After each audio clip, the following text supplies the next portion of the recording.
तुलसी को जल देते समय बोले ये दो शब्द सभी मनोकामनाएं पूर्ण हो जाती हैं। दोस्तों, हिंदू धर्म में तुलसी को पवित्र पौधा माना जाता है। तुलसी के पौधे को आध्यात्मिक और वैज्ञानिक दोनों दृष्टि से महत्वपूर्ण माना गया है। दोस्तों, एक बार शिव ने अपने तेज को समुद्र में फेंक दिया था। उससे एक महातेजस्वी बालक ने जन्म लिया। यह बालक आगे चलकर जालंधर के नाम से पराक्रमी दैत्य राजा बना। इसकी राजधानी का नाम जालंधर नगरी था। दैत्यराज कालनेमी की कन्या वृंदा का विवाह जालंधर से हुआ। जालंधर महाराक्षस था। अपनी सत्ता के मद में चूर उसने माता लक्ष्मी को पाने की कामना से युद्ध किया, परंतु समुद्र से ही उत्पन्न होने के कारण माता लक्ष्मी ने उसे अपने भाई के रूप में स्वीकार किया। वहां से पराजित होकर वह देवी पार्वती को पाने की लालसा से कैलाश पर्वत पर गया। भगवान देवाधिदेव शिव का ही रूप धरकर माता पार्वती के समीप गया, परंतु मां ने अपने योग बल से उसे तुरंत पहचान लिया तथा वहां से अंतर्ध्यान हो गई। देवी पार्वती ने क्रुद्ध होकर सारा वृतांत भगवान विष्णु को सुनाया। जालंधर की पत्नी वृंदा अत्यंत पतिव्रता स्त्री थी। उसी के पतिव्रत धर्म की शक्ति से जालंधर न तो मारा जाता था और न ही पराजित होता था। इसीलिए जालंधर का नाश करने के लिए वृंदा के पतिव्रत धर्म को भंग करना बहुत आवश्यक था। इसी कारण भगवान विष्णु ऋषि का वेश धारण कर वन में जा पहुंचे, जहां वृंदा अकेली भ्रमण कर रही थीं।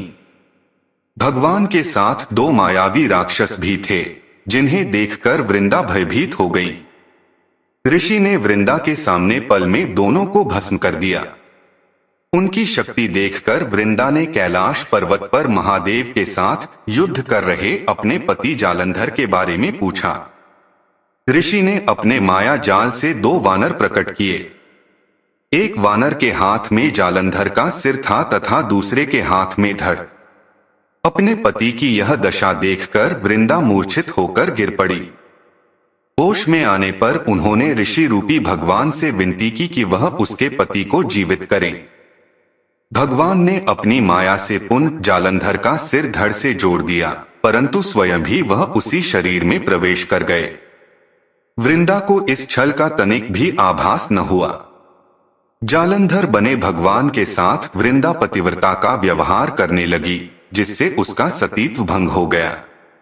ऐसा होते ही वृंदा का पति जालंधर युद्ध में हार गया। इस सारी लीला का जब वृंदा को पता चला तो उसने क्रुद्ध होकर भगवान विष्णु को हृदयहीन शिला होने का श्राप दे दिया। अपने भक्त के श्राप को भगवान विष्णु ने स्वीकार किया और शालिग्राम पत्थर बन गए। सृष्टि के पालनकर्ता के पत्थर बन जाने से ब्रह्मांड में असंतुलन की स्थिति हो गई। यह देखकर सभी देवी देवताओं ने वृंदा से प्रार्थना की वह भगवान विष्णु को श्राप मुक्त कर दे। वृंदा ने भगवान विष्णु को श्राप मुक्त कर स्वयं आत्मदाह कर लिया। जहां वृंदा भस्म हुई वहां तुलसी का पौधा उगा। भगवान विष्णु ने वृंदा से कहा, हे वृंदा, तुम अपने सतीत्व के कारण मुझे लक्ष्मी से भी अधिक प्रिय हो गई हो। अब तुम तुलसी के रूप में सदा मेरे साथ रहोगी। तब से हर साल कार्तिक महीने के देवउठावनी एकादशी का दिन तुलसी विवाह के रूप में मनाया जाता है। जो मनुष्य भी मेरे शालिग्राम रूप के साथ तुलसी का विवाह करेगा, उसे इस लोक और परलोक में विपुल यश प्राप्त होगा। उसी दैत्य जालंधर की यह भूमि जलंधर नाम से विख्यात है। सती वृंदा का मंदिर मोहल्ला कोट किशनचंद में स्थित है। कहते हैं कि इस स्थान पर एक प्राचीन गुफा भी थी जो सीधी हरिद्वार तक जाती थी। सच्चे मन से 40 दिन तक सती वृंदा देवी के मंदिर में पूजा करने से सभी मनोरथ पूर्ण होते हैं।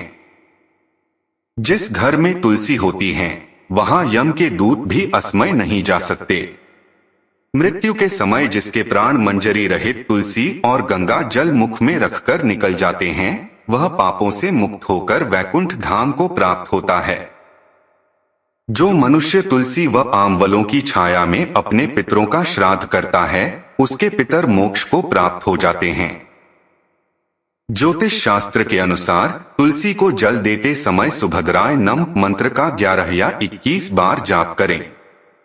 मान्यता है कि तुलसी पर जल चढ़ाते समय इस मंत्र का जाप आर्थिक तंगी दूर कर देता है। घर में मां लक्ष्मी वास करती हैं। बस ख्याल रहे कि रविवार के दिन तुलसी के पौधे को जल नहीं चढ़ाना चाहिए। दोस्तों, ज्योतिष शास्त्र के अनुसार यदि तुलसी के पौधे को जल अर्पित करते समय एक विशेष मंत्र बोला जाए तो 1000 गुना ज्यादा फल मिलता है। जीवन में सुख समृद्धि तेजी से बढ़ती है। जीवन में संकट समस्याएं खत्म होती हैं। ये मंत्र है: महाप्रसाद जननी सर्व सौभाग्यवर्धिनी आधि व्याधि हरा नित्य तुलसी त्वं नमोस्तुते। तो दोस्तों, ये थे वो 2 मंत्र जिसको तुलसी में जल देते समय ये मंत्र बोलना चाहिए। उम्मीद करता हूँ आज की यह वीडियो आपको पसंद आया होगा। कमेंट में जय श्री कृष्ण लिखना न भूले। आप सभी को धन्यवाद।